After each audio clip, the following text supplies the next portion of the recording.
हे आत्मा हो, तिमीहरू संसारमा गएर मलाई भुल्छौ, तिमीहरूलाई जगाउन सद्गुरु पठाउँछु, तर पनि हाँसो गरेर उडाउँछौ भनेर भन्नुभएको थियो है। हामीले भनेका थियौँ, हेर्नुहोस् है के भनेका थियौँ, तुम भूलो तो मैं तुमको देऊंगी तुरंत जगाए, मैं भूलो तो तुम मुझे पल में दीजिए बताए। हे आत्मा, हे सखीहरू, तिमीहरू संसारमा खेलेर जाँदैछौ, तिमीहरूले भुल्यौ भने म तिमीहरूलाई जगाउँछु, मैले भुले भने तिमी मलाई जगाउनु भनेर हजुर हामीले परमधाममा संकल्प गरेर आएका थियौँ। तर आज यहाँ आएर हामी भुलेर बसिरहेका छौँ। मन रूपी शैतानले हामीलाई भुलायो, त्यो दिव्य परमधामको आत्मा हामी हौ। त्यस कारणले हामीले यो धरातलमा बसेर परमात्माको भजन कीर्तन गर्नुपर्छ प्यारे भक्तजन। र यहाँ भनेको छ कि पूर्व जन्म के पाप से प्रभु चरण सुहाए, पूर्व जन्म के पाप से प्रभु चरण सुहाए, ये उगे कि लड़ मरे कि घर को भाग जाए। यदि हामीले पूर्व जन्ममा पुण्य गरेका छैनौं भने परमात्माको मन्दिर आउनै मन लाग्दैन, आइहाल्यौं भने पनि कथामा बस्नै मन लाग्दैन, कि त निन्द्रा लाग्छ, कि कतै झगडा जस्तो केही कथा हुन्छ, कि घर जाउँ जाउँ लाग्छ, अनेक कामहरू पर्छ प्यारे भक्तजन।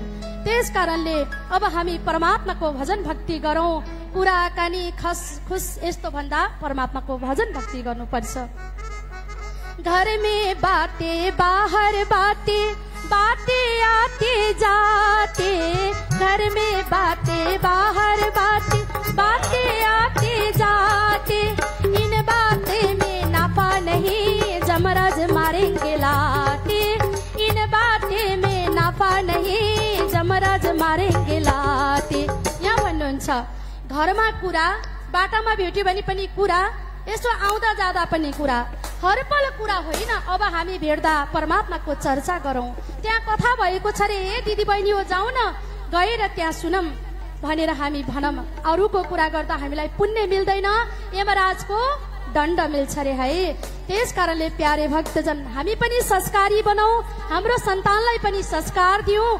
हामीले छोराछोरीलाई कार होइन संस्कार दिनुपर्छ है। आमा भनेर बोलाउनुहुन्छ, मेरो छाती गर्वले फुल्छ।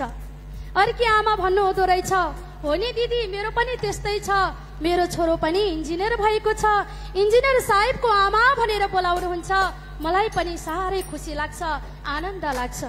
अनि अर्की आमाले भन्नुभएछ, मेरो छोरा पनि झन् पाइलट भएको छ, आकाशमा विमान चढेर हिँड्दा आहा मेरो छोरा आयो भनेर कति खुसी लाग्छ, पाइलट साहबको आमा भनेर बोलाउनुहुन्छ, झनै खुसी लाग्छ भनेर आमाहरू कुरा गर्दै हुनुहुँदो रहेछ।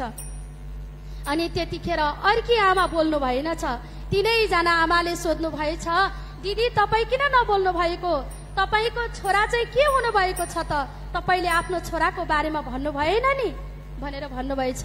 ती आमा त्यतिखेर बोल्नु भएको थिएन।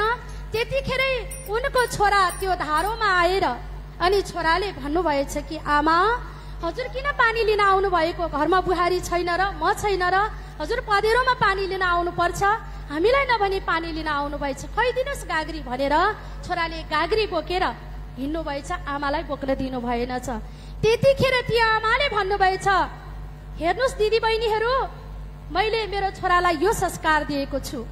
अहिले भर्खरै हजुरको छोरा पाइलट साहब यही बाटो जानुभयो गाडी लिएर, देख्नुभयो, तर एकचोटि पनि हेरेर पनि नबोलिकन जानुभयो। अनि डाक्टर साहब पनि यही बाटो जानुभयो, उहाँले पनि हजुरलाई केही पनि बोल्नु भएन, नदेखे जसरी जानुभयो होइन। र इन्जिनियर साहब हजुरको छोरा पनि यही बाटो जानुभयो, उहाँले पनि केही नबोली घर जाँदा पनि यति गाग्री नि लिएर जानु भएन। तर मेरो छोरा, म आमालाई यति माया गर्छु कि उसले एउटा गाग्री पनि बोक्न दिँदैन। त्यस कारणले संस्कार छोराछोरीलाई दिनुपर्छ प्यारे भक्तजन। भोलि बुढेसकालमा कहीँ वृद्ध आश्रम जानु पर्दैन, आफ्नै घरमा बस्न पाइन्छ, परमात्माको भजन भक्ति गर्नु पाइन्छ र संस्कार भन्दा ठुलो कुरा केही पनि छैन। त्यसैले भनेको छ कि प्यारे भक्तजन हामीले परमात्माको भजन भक्तिमा मन लगाउनु पर्छ। यो सुन्दर कोटी होम अब केही समय छ, सबैजना मिलेर यसलाई सफल पारौँ। यति सुन्दर कोटी होमको दर्शन अब कहिले हुन्छ होला, यो दर्शनले पनि कति जन्म जन्मको पाप नाश हुन्छ होला। जहाँ कृष्ण कथा हुन्छ त्यहाँ 3.5 करोड तीर्थको वास हुन्छ। हेर्नुहोस् त आज हजुरले 3.5 करोड तीर्थको फल प्राप्त गर्नुभएको छ, पुण्य प्राप्त गर्नुभएको छ भन्दै म मेरो शब्दलाई यही विश्राम दिन्छु। राधे राधे, सबैमा प्रणाम। धेरै धेरै सम्मान छ, धेरै धेरै धन्यवाद छ। कृष्ण प्रणामी मन्दिर ललितपुरबाट आउनु भएको छ परम वन्दनीय परम पूज्य राधा सखी माताजीको लागि एक पटक जोड जोड ताली।